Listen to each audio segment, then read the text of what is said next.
1/2022 టోటల్గా కూడితే 8వ సంఖ్య వచ్చింది. Praise the lord.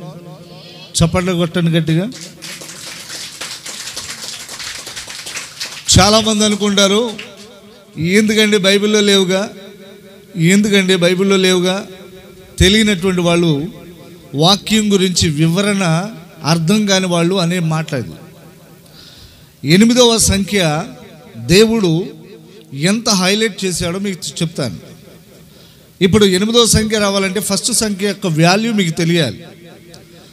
నెంబర్ 1 సంఖ్య అంటే అది ఎవరిదంటే తండ్రి అయిన దేవుని సంఖ్య. యెహోవా సంఖ్య నెంబర్ 1. ఎలాగా? ఆదికాండము 1వ అధ్యాయము 1వ వాక్యం. ఆదియందు వాక్యం, దేవుడు భూమి ఆకాశము సృజించాడు. అంటే ఆయన నెంబర్ 1 డైనమిక్ హీరో. ఆయనే నెంబర్ 1 దేవుడు. ఆయనే ఒక్కడో, ఆయన ఏకైక దేవుడు, నెంబర్ 1 దేవుడు ఆయన. అందుకనే ఆది కాండము 1వ అధ్యాయము 1వ వాక్యం మీరు చదువుకున్నారు. ఓకే. అదే యోహాను సువార్త 1వ అధ్యాయము 1వ వాక్యం. ఆదియందు వాక్యం ఉండెను, వాక్యము దేవుని యొద్ద ఉండెను, వాక్యము దేవుడై ఉండెను. హల్లెలూయా. ఇప్పుడు దేవుడు ఎలాంటి వాడు? ఆఖరివాడా మొదటివాడా? మొదటివాడు ఆయన. ఇక ఆయనకి మించిలోళ్ళు లేడు. ఆయన తర్వాత కూడా ఎవడు రాడు. ఆయనే ఏకైక దేవుడు. ఇప్పుడు 8వ సంఖ్య గురించి మీకు వివరణ ఇస్తాను, చాలా జాగ్రత్తగా వినాలి. మొదటివాడు. నీకు 1వ తారీఖు వచ్చిందనుకోండి, ఈరోజు నేను 1వ తారీఖు నా కుటుంబంలో శుభకార్యం జరగాలనుకో, 1 బాగోదు కానీ 2 కానీ 3 కానీ పెట్టుకోండి అనుకోకూడదు. 1 ఎవరో? యెహోవాయే నీ ఇంటికి వచ్చుచున్నాడు. ఇది ఒకటి గమనించాలి. నెక్స్ట్ 2వ సంఖ్యకున్న ప్రాముఖ్యత. 2వ సంఖ్యకున్న ప్రాముఖ్యత ఏంటో చెప్పనా? పాత నిబంధన ఆది కాండం నుంచి మలాకి గ్రంథం వరకు ఒక పుస్తకము. మలాకి అంటే మత్తయి నుంచి ప్రకటన గ్రంథం వరకు 2వ పుస్తకం. 2 విభాగాలు, కానీ ఒకటే అది 2 విభాగాలు.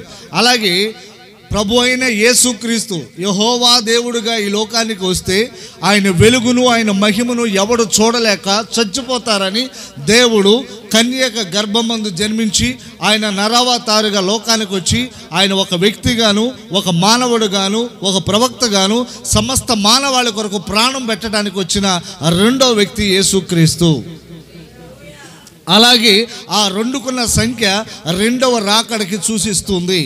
అందుకని మీరు ఎప్పుడైనా ఒక కార్యక్రమం, శుభకార్యము, ఫంక్షన్ పెట్టుకోవాలనుకో, ఇవాళ తారీఖు ఎంత అండి? 2 అయితే ఇబ్బందినేమో, 5 పెట్టండి అని మీరు నిర్ణయించుకోవసలా. 2 అనగా మనకెవరుంటారు? యేసయ్య మనతో ఉంటాడు. 1 మన తండ్రి అయినా యెహోవా దేవుడు మనకు అందుబాటులో ఉంటాడు. 1. 2 వచ్చినప్పటికీ యేసు ప్రభువే మా రక్షకుడు. యేసు ప్రభువే మా రక్షకుడు. ఆయన 2వ రాకడికి వచ్చిన రాజులకు రాజు, ప్రభువులకు ప్రభు అనుకుని గుర్తించాలి. 2వ సంఖ్య, అది కూడా దేవుని సంఖ్య. నెక్స్ట్ 3వ సంఖ్యకు వద్దాం. 3 అనగా మనకి గుర్తయ్యేది ఏంటంటే తండ్రి ఆయనే, కుమారుడు ఆయనే, పరిశుద్ధాత్ముడు ఆయనే. చప్పలు కొడతారు గట్టిగా. తండ్రి ఆయనే, కుమారుడు ఆయనే, పరిశుద్ధాత్ముడు ఆయనే. ఇంకొక వేరే దేవుళ్ళకి, దేవతలకు ఇవ్వలేదు అవకాశము. ఆయనే తండ్రి, ఆయనే కుమారుడు, ఆయనే పరిశుద్ధుడు. అందుకేమంటాడు యేసు ప్రభు 2వ మొదటి రాకడలో వెళ్ళిపోయినప్పుడు, నేను మీకు ఆదరణకర్త ఒక వ్యక్తిని పంపిస్తాను అని అన్నాడు. అంటే ఇప్పుడు మనతో పాటు ఉన్నది, మన దగ్గర ఉన్నాడు. మీకు తెలియదు, అది అదృశ్యంగా ఉన్నాడు. మనతో పాటు ఆదరణకర్త పరిశుద్ధాత్మ దేవుడు మనతోనే ఉన్నాడు. ఈయన ఎప్పుడు మనకి కనపడతాడంటే ఆయన రాకడ వచ్చినప్పుడు కేక వేయంగానే ఆ యొక్క ఆదరణకర్త మనకి ప్రత్యక్షం అవుతాడు.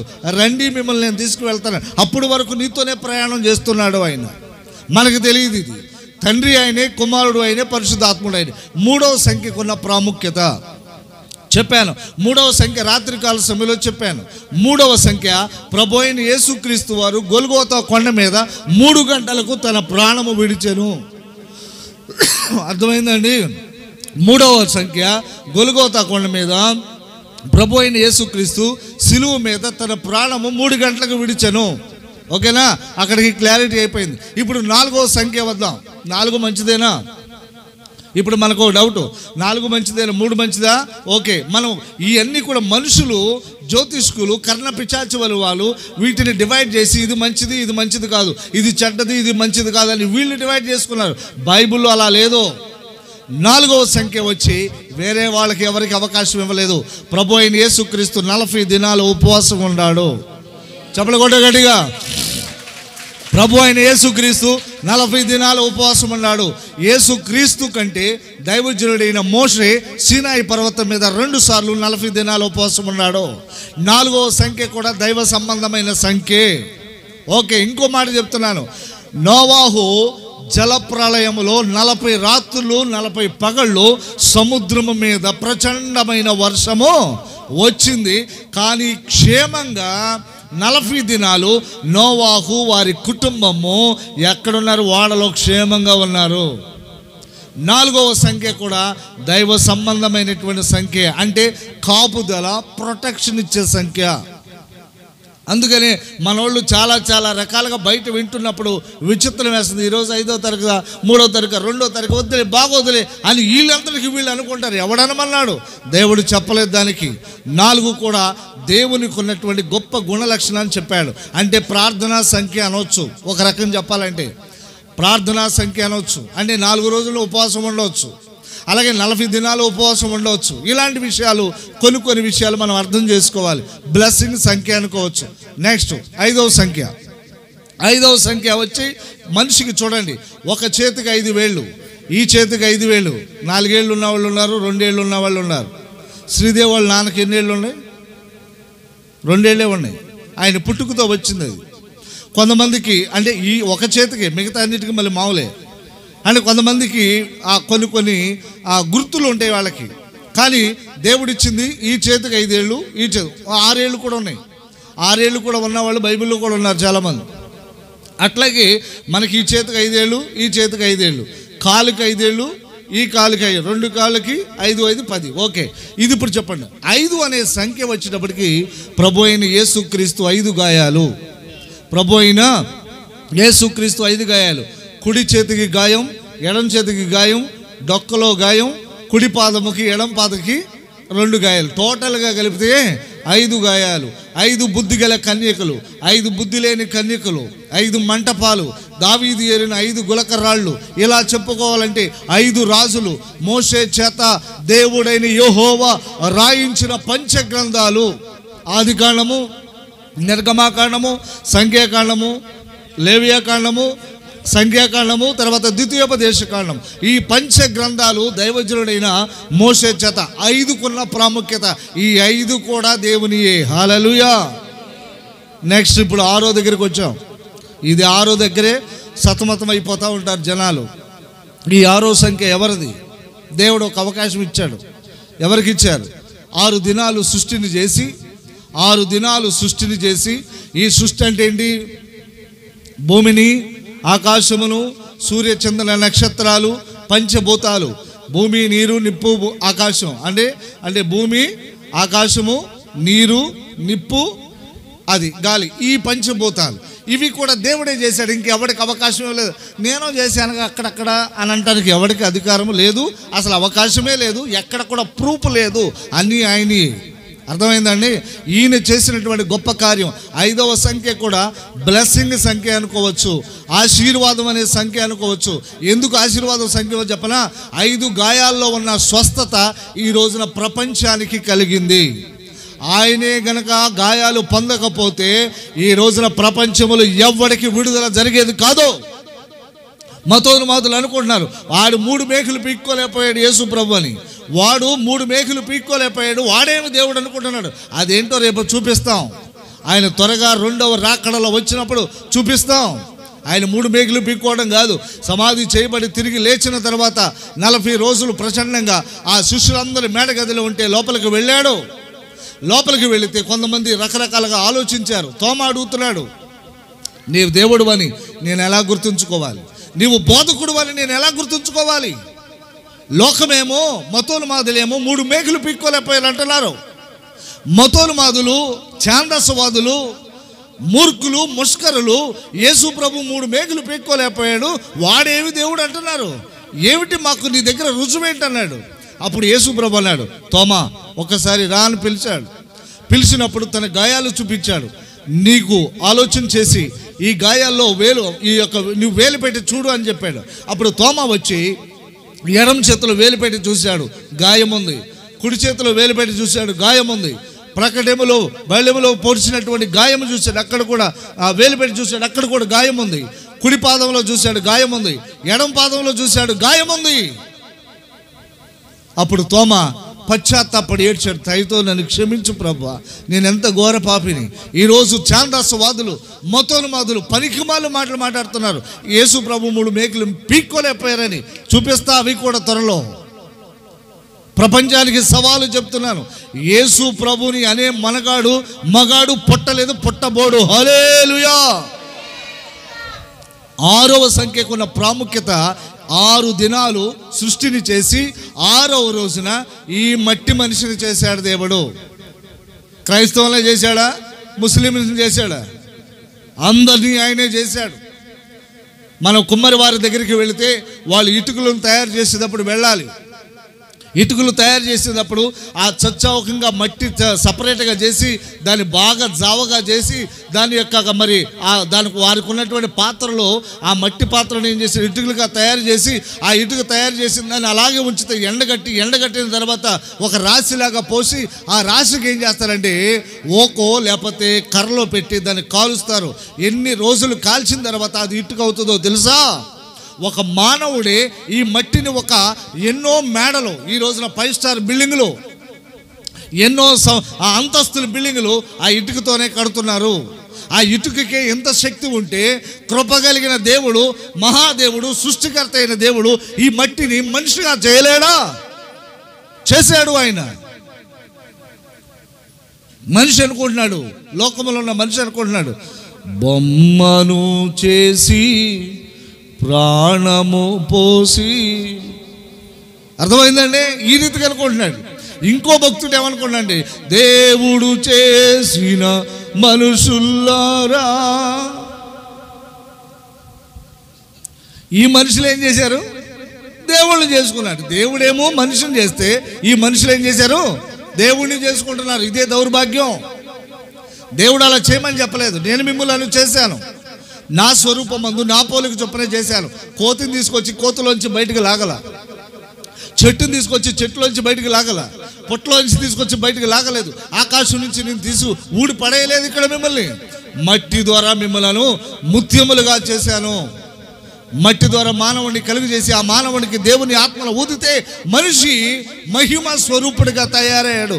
దీనికి రుజువు ఏంట్రా అంటే, నువ్వు చేతనైతే బైబిల్ చదువుకో. ఆదికాండం 2వ అధ్యాయం నుంచి నువ్వు చదువుకుంటే మానవుని ఏ రోజు చేశాడు? 6వ రోజు చేశాడు. ఇప్పుడు 6వ రోజు, 6వ సంఖ్య దేవుడు ఎవరికి ఇచ్చాడు? మానవుడికి ఇచ్చాడు. హల్లెలూయా. 6వ సంఖ్య మానవుడికి ఇచ్చాడు.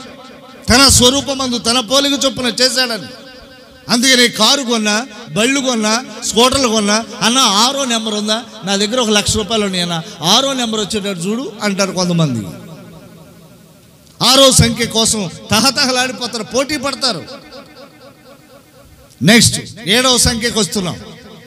7వ సంఖ్యకు ఉన్న ప్రాముఖ్యత, ప్రపంచంలో ఉన్నతమైనటువంటి సంఖ్య అది. 6 దినాలు సృష్టిని చేసిన తర్వాత దేవుడు అంతా చూశాడు. చాలా హ్యాపీగా ఉంది, బాగుంది, సృష్టి అంతా కూడా చూడముచ్చటగా ఉంది అని చెప్పి ప్రభు అయిన దేవుడు 7వ దినమున విశ్రాంతి పొందాడు. చప్పలు కొడతారు గట్టిగా. 7వ సంఖ్య విశ్రాంతి దినం. విశ్రాంతి దినము ఎలాగ మీరు గుర్తించాలి? విశ్రాంతి దినం ఏ రోజు వచ్చింది? ఆదివారం అంటారు. ఆదివారం కాదు విశ్రాంతి దినం. ఆదివారం 1, సోమవారం 2, మంగళవారం 3, బుధవారం 4, గురువారం 5, శుక్రవారం 6, శనివారం 7. ఆయన శనివారం విశ్రాంతి పొందాడు. అందుకనే అమెరికా అగ్రరాజ్యాల్లో 5 రోజులే వాళ్ళకి వర్కింగ్ డేస్ ఉంటుంది. శని ఆదివారాలు సెలవు వాళ్ళకి. విశ్రాంతి దినాన్ని గౌరవిస్తారు వాళ్ళు.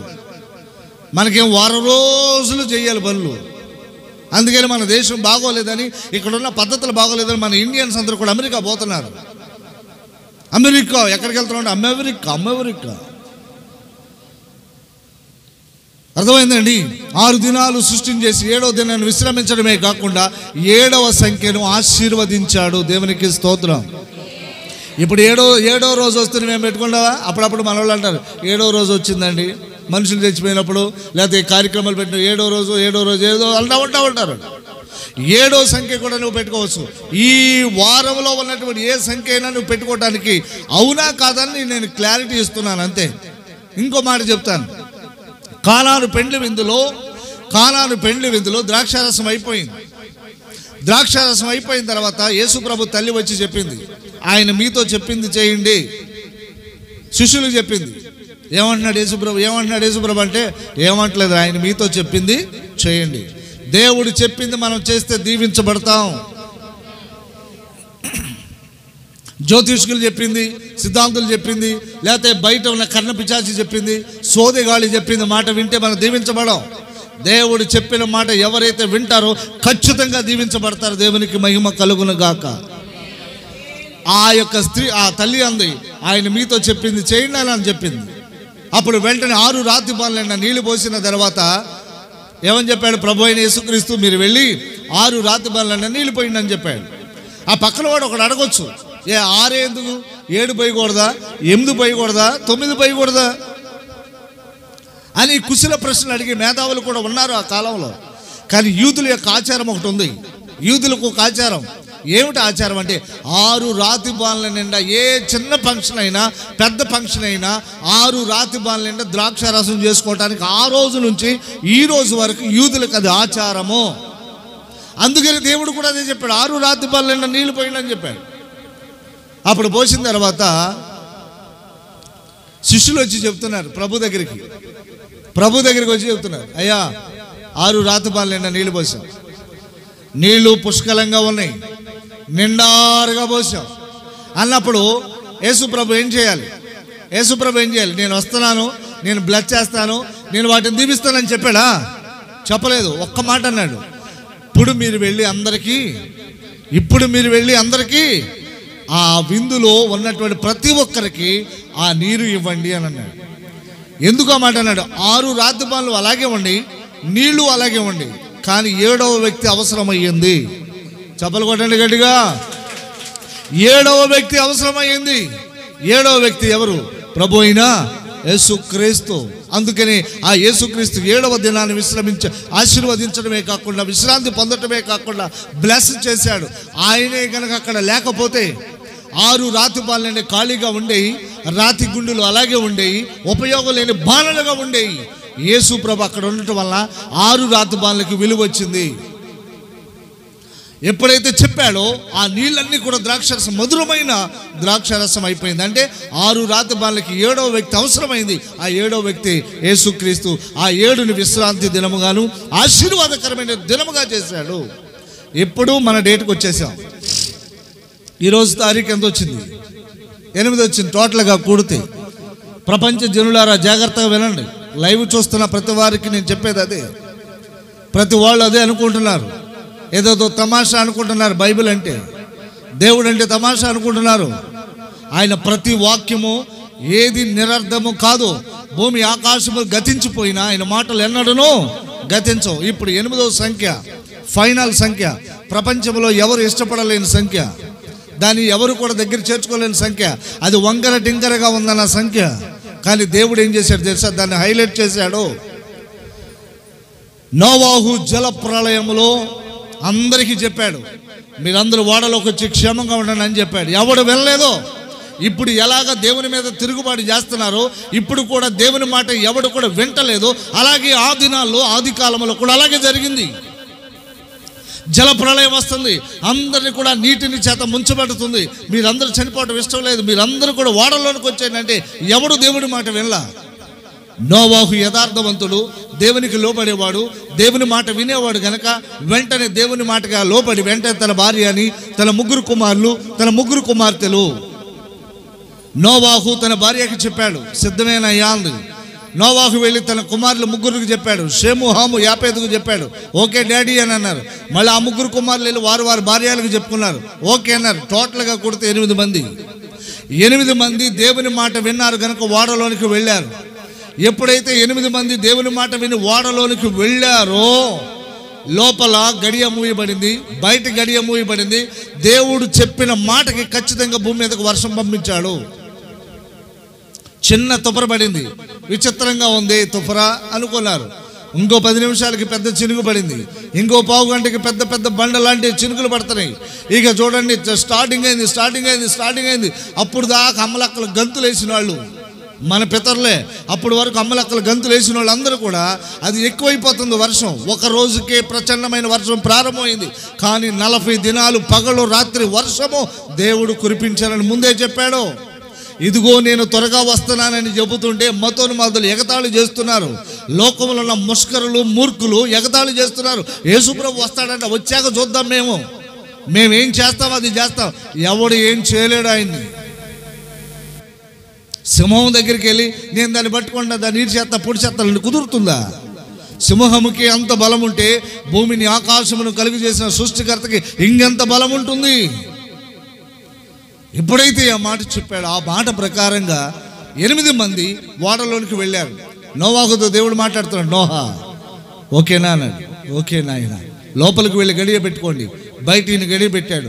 ఆ వర్షం దరిదాపులుగా వారం 10 రోజులకి, వారం కాదు 2 రోజులు 3 రోజులకి భూమి మీద ఉన్న సకల జీవకోటి రాసులన్నీ కూడా జంతువులు 2 చొప్పున తీసుకెళ్ళాడు. మిగిలిన బాకీ మనుషులు అంతా కూడా వారం రోజులకి నీట మునిగి చనిపోవడం ప్రారంభించారు. 40 రోజులకి ప్రచండమైన వర్షము భూమి మీదకి వచ్చేసింది. మొత్తం అన్ని కూడా జీవజల రాశులన్నీ మునిగిపోయినాయి. ఎత్తైన పర్వతాలు మునిగిపోయినాయి, పెద్ద పెద్ద కొండలు మునిగిపోయినాయి. ఈ యొక్క ఓడ అరారాతు కొండ మీదకి నిలబడితే అప్పటికి ఎన్నో లక్షల మంది ఉన్న జనాంగము ఆ వరదలో చనిపోయారు. భూమి మీద ప్రతి మనిషి ఎండేస్తే ఎవడు కూడా అసలు మనుషులు లెక్క చేయలేం. వర్షం వచ్చి తుఫాను అందరూ నోరు మూసుకుని ఇంట్లో కూర్చుంటారు. ఈ సృష్టిలో ఏ మనవడు ఏ మనిషి కూడా తిరుగుబాటు చేయలేదు. ఎక్కువ తుఫాను వస్తుంది అనుకో, బయటికి వెళ్ళి 2 చేతులు ఆపుతాడా వాడు? ఈ సృష్టిలో పంచభూతాలు దేవుని ఆజ్ఞలు, దేవుడిచ్చేటువంటి మాటలు అవి. ఎవడు వాటిని ఎదురు తిరబడు చేయలేడు. పిడుగు పడితే ఆడు అలాగా చనిపోవాల్సిందే తప్ప దాన్ని పట్టుకుని తీసుకెళ్ళి కేసు పెట్టే అవకాశం ఎవరికి లేదు. తుఫాను వస్తే ఇంట్లో పరిగెత్తి దాక్కోవాల్సిందే తప్ప దాని మీద తిరుగుబాటు చేసే అవకాశం ఎవరికి లేదు. భూమి నెరవిచ్చి భూకంపం వచ్చి దాంట్లో వెళ్ళిపోతుంటే అరే భూమి మీద నేను కేసు పెడతాం, దాన్ని తీసుకెళ్ళి లోపల పెడతాం అనే దమ్ము ఎవరికి లేదు. పంచభూతాలు దేవుని యొక్క ఆయుధాలు. అందుకని దేవుని మాట వినాలి ప్రతి వాడు కూడా. మనవాళ్ళు ఏదో తమాషా అనుకుంటున్నారు యేసు ప్రభు అంటే. 8వ సంఖ్య, నోవాహు కుటుంబము క్షేమంగా ఉన్నారు. 40 రోజుల తర్వాత ఆ వర్షం ఆగిపోయింది. కిటికీలు చూశారు, శవాలు దిబ్బలు వాసన. అరే చెప్పినప్పుడు వింటే ఎంత బాగుండేది వీళ్ళు. ఈ రోజున ప్రపంచానికి అదే చెప్తున్నాడు దేవుడు. ఆనాడు నోవాహు జలప్రళయం ఎలా వచ్చిందో నా రాకడ కూడా అలాగే ఉంటుంది. ఆయన అక్కడ వరకు చాలామంది తమాషా చూద్దాం అనుకుంటున్నారు. ఆయన ఖచ్చితంగా వస్తాడు. రాత్రి మీకు చెప్పాను, రాత్రి విన్న వాక్యం ఎంతమందికి హృదయంలో నాటుకుందో నాకు తెలియదు. అమూల్యమైన సందేశం ఇచ్చాను రాత్రి. ఆ వాక్యం వింటే చాలు మీ జీవితం ఫలభరితం అయిపోయినట్లే. చాలామంది మిస్ అయిపోయారు ఆ వాక్యం. 8 నెక్స్ట్, యెషయా కుమారులలో చివరివాడు 8వ వాడు దావీదు. దేవుడు దావీదుని ఎంతగా ఆశీర్వదించాడు. 8వ సంఖ్య ఆయన కొన్నందువల్ల, లేకపోతే దేవుడు దీవించాడా? ఆ కుటుంబంలో 8 మందే పుట్టారు. 8వ వాడు దావీదు. గొర్రెల దొడ్డులో ఉన్నాడు. రాత్రి మగాలకి చలికి ఎండకి వానకి తడిసిపోయినాడు. కానీ యెహోవాని నమ్మాడు. కుటుంబంలో అన్నదమ్ములు అందరూ కూడా జస్ట్ క్యాజువల్గా, దేవుడు అంటే ఏంటి, ఆదివారం వెళ్ళినప్పుడు జస్ట్ అట్ట కనపడి వెళ్ళిపోదాం, అంతవరకు ఎక్కువగా రాసుకోవడం పూసుకోవడం ఉండకూడదు అని అనుకున్నారు మిగతా అన్నదమ్ములు. కానీ దావీదు అనుకోలే. నా దేవుడు నా సర్వస్వము, నా దేవుడే నా సర్వస్వము, ఆయనే నా దేవుడు, నా హృదయం నుండి ఆయనే ఉన్నాడని ప్రార్థన చేస్తూ ప్రారంభించాడు. గొర్రెల దొడ్డులో ఉన్న దావీదుని తీసుకెళ్లి సింహాసనం మీద రాజుగా అభిషేకం చేశాడు. ఏదైనా నేను ఒకటే చెప్తున్నాను ప్రియులారా, దేవుడు దీవించాలి ప్రతి మనిషిని. నేను మిమ్మల్ని కొంతవరకు ఆశీర్వచనములే పలుకుతాను, కానీ దేవుడే గనక మాటిచ్చాడు అంటే దాన్ని ఎవడు ఆపు చేయలేడు. అర్థమైందండి? 8వ వాడు దావీదు. దేవుడు ఏం చేశాడు? దేవుడు ఆశీర్వదించేశాడు. ఇప్పుడు 8వ సంఖ్య మనం వస్తే ఏం చేయాలి? పెట్టుకోవాలి. ఏ కార్యమైనా ప్రపంచ చరిత్రలో ఒక అద్భుతం అన్నమాట ఇది. లైవ్లో చూస్తున్న వాళ్ళకు కూడా అదే నేను చెప్తున్నాను. నువ్వు ఏ సంఖ్య వచ్చినా ఆ సంఖ్య ఇది తప్పు, ఇది మంచిది, ఇది చెడు, రేపు పెట్టుకోకూడదు, ఎల్లుండి పెట్టుకోకూడదు అని నువ్వు ఎవడో అనుకోవటానికి అవకాశం దేవుడు ఇవ్వలేదు. దేవుడు సృజించిన ప్రతి వస్తువు మంచిదే. దేవుడు సృష్టించిన 7 రోజులు మంచివే. 8 క్లియర్ అయిపోయింది కదా. ఇప్పుడు 8వ సంఖ్య అంటే నెక్స్ట్ రేపు 9 వస్తుంది. రేపు మళ్ళీ టోటల్గా కూడితే 9 వస్తుంది.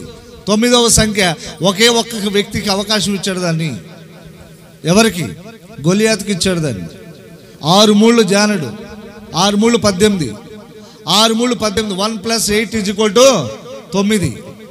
9వ సంఖ్య వారికి మాత్రమే, గొలియాతుకే దక్కింది. అది TV9 వాళ్ళకి కూడా దక్కింది. అది శుభవార్త ఎప్పుడు ఉండదు. TV9 ఇంటికి వెళ్ళి పెట్టుకోండి.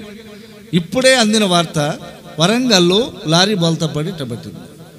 ఇప్పుడే అందిన వార్త, ఎక్కడో వాడు కొట్టుకు చంపేస్తున్నాడు. TV9 పెట్టిన ఏ వార్తలు పెట్టుకున్నా దుర్వార్తలే తప్ప మంచి వార్తలు అనేది లేదు. అందుకని యెషయా గ్రంథంలో అంటాడు, మీరు లోక వార్తలు విని బెంబేలెత్తిపోవద్దు, కంగారు పడవద్దు. 9వ సంఖ్య ఇచ్చాడు. ఫైనల్ ఒకే ఒక సంఖ్య వచ్చింది, 10వ సంఖ్య. ఈ 10 అక్షరాల బ్లెస్సింగ్ సంఖ్య అని నేను చెప్తాను. ఎలాగంటే సృష్టిలో ఆది కాండం నుంచి మనం చదువుతున్నప్పుడు నిర్గమాకాండం దగ్గరికి వచ్చినప్పటికీ 10 ఆజ్ఞలు దేవుడు రాయించాడు. 10 ఆజ్ఞలు మానవ జీవితానికి మార్గదర్శకమైనది. పాత నిబంధనలో ఉన్న 10 ఆజ్ఞలు వినాలి. పాత నిబంధనలో ఉన్న 10 ఆజ్ఞలు, క్రొత్త నిబంధనలో మత్తయి సువార్త 5వ అధ్యాయంలో కొండ మీద ప్రసంగం 10 మాటలు. చప్పలు కొట్టండి గట్టిగా.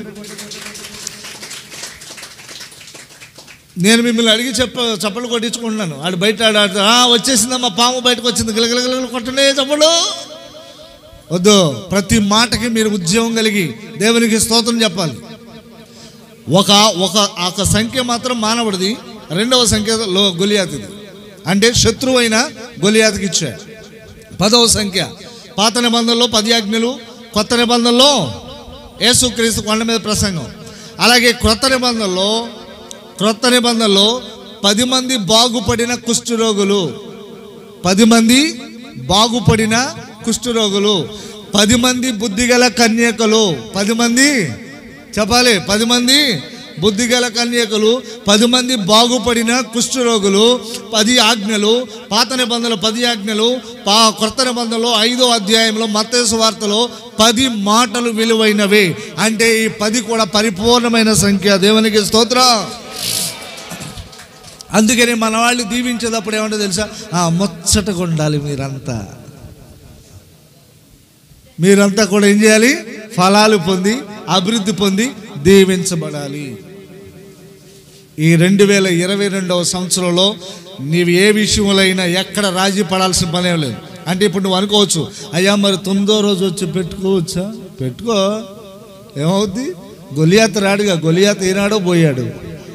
హల్లెలూయా. TV9 అది ఎప్పుడు ఉండేది, అదేం చేస్తుంది మనల్ని? నువ్వు పెట్టుకుంటే వస్తుంది, టీవీ కట్టే తాగిపోద్ది. అర్థమైందా? ఏ విషయంలో కూడా అధైర్యపడొద్దు. నువ్వు ఏ కార్యం పెట్టుకోవాలన్నా సంతోషంగా పెట్టుకో, సంతోషంగా ప్రార్థన చేసుకో. ఈరోజు ప్రభువా నాకు ఇచ్చావు, ఈ సంఖ్య ఇచ్చావు, అందునిమిత్తం స్తోత్రం. ఈరోజు నోవాహు కుటుంబాన్ని జ్ఞాపకం చేసుకున్నట్లే దావీదును ఆశీర్వదించి 8వ వాడైన దావీదును ఆశీర్వదించినట్టే ఈ సంవత్సరం అంతా కూడా నన్ను, నా కుటుంబాన్ని, నా సంఘాన్ని, నా దేశాన్ని, యావత్తు ప్రపంచాన్ని దీవెనకరంగా మలచమని అడుగుతున్నాము తండ్రి. ఆమేన్. ఈ డౌట్లన్నీ క్లియర్ అయిపోయినాయా? ఎప్పుడైనా ఏదైనా అడిగినప్పుడు, బయట ఎవడైనా అడిగినప్పుడు ఖచ్చితంగా చెప్పండి. అంతే. ప్రతిరోజు మంచిదే. దేవుడు సృజించిన ప్రతి వస్తువు మంచిదే. Praise the Lord. ప్రభువునందు ప్రియదేవుని బిడ్డలారా, ఒకటి గమనించండి. ఏదైనా సరే నేను ఒకటే చెప్తున్నా, విషపూరితమైంది తినకూడదు, విషపూరితమైంది తినకూడదు. దేవుడు ఏమన్నాడు? ఆయన సృజించిన ప్రతి వస్తువు మంచిదే. అలా అని చెప్పేసి గన్నేరు పప్పు ఎవడు తినడు. పిచ్చి మొక్కలు ఉన్నాయి, మంచి మొక్కలు ఉన్నాయి. అందుకని మంచి ఆటిని మనం తింటాం. మంచి పదార్థాలే మనం భుజిస్తాము, ఎందుకంటే వేరేదేం కాదు. నువ్వు పప్పు తినాలనుకో, డైలీ పప్పు తిను. మన బ్రాహ్మణ సహోదరులాగా పప్పు నెయ్యి వేసుకు తిను నీకుంటే.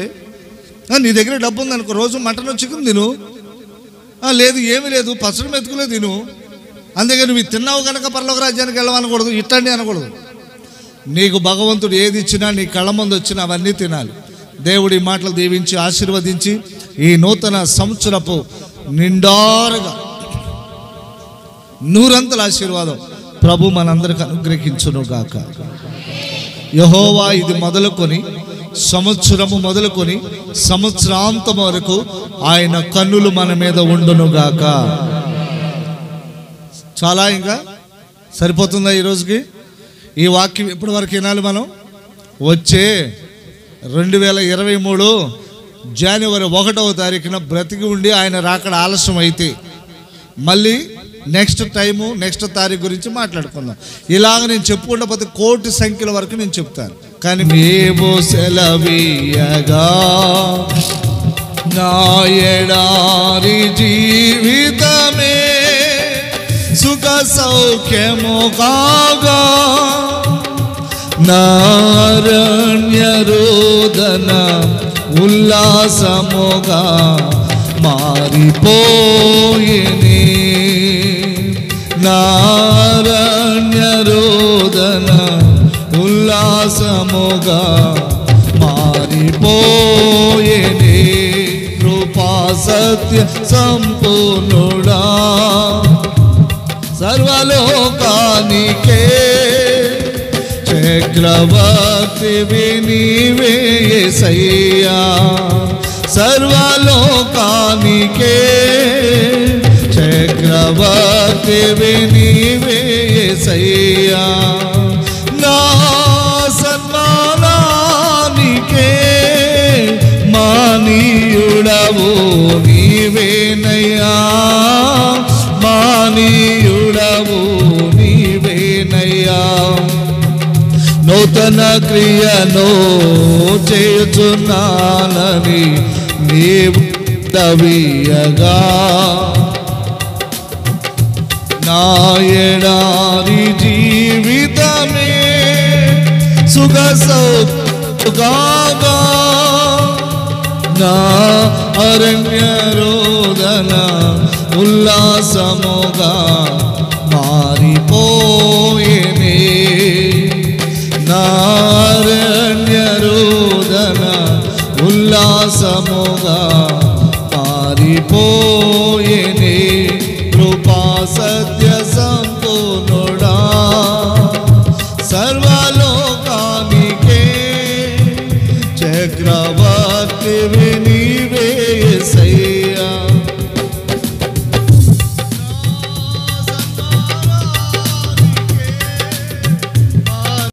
ప్రభు అయిన యేసుక్రీస్తు ప్రార్థనా మందిర పరిచర్యలు ప్రతి ఆదివారం ఉదయం 10 గంటల నుండి మధ్యాహ్నం 1 గంట వరకు పెదపారపుడిలో 4 రోడ్ల కూడలో ఉన్నటువంటి మా చర్చి నందు ఈ యొక్క ఆరాధన కార్యక్రమాలు జరుగుతాయి.